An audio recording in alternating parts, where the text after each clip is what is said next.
Hello, in this video I'm going to show you how to reset ZTE RedMagic 10R.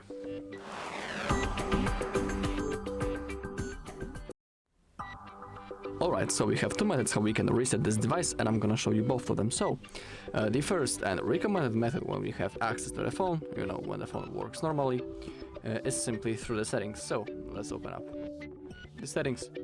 Now, scroll down, click on System and Update, find Reset option, and in here, beside erasing all data, we can also reset network settings, restore applications, reset Bluetooth and Wi-Fi, and reset app preferences. But we are definitely interested in the last option, erase all data factory reset. In here you can read what things will be deleted from your device, so it will be the Google account, system and app data and settings, downloaded apps, music, photos and other user data.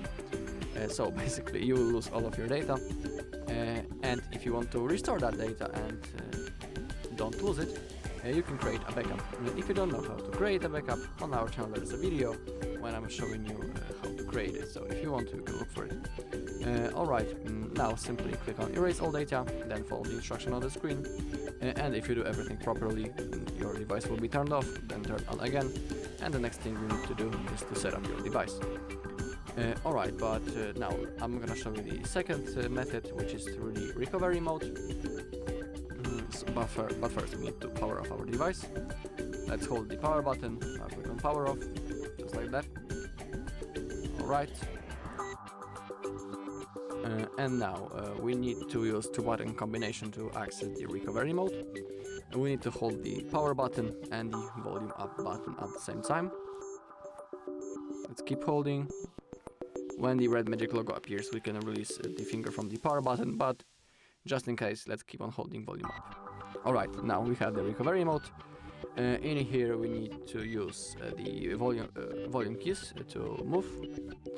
Select wipe data and confirm by clicking the power button. Alright, now select factory reset, confirm, select reset, confirm, and data wipe has been completed. Now select back to previous page, now reboot system, and now just like in the previous method, you need to wait until your phone will be turned on, and the next thing you need to do is to simply set up your device. Alright, and that's all in this video. Thank you all for watching. If you found this video helpful, please leave a like, comment and subscribe.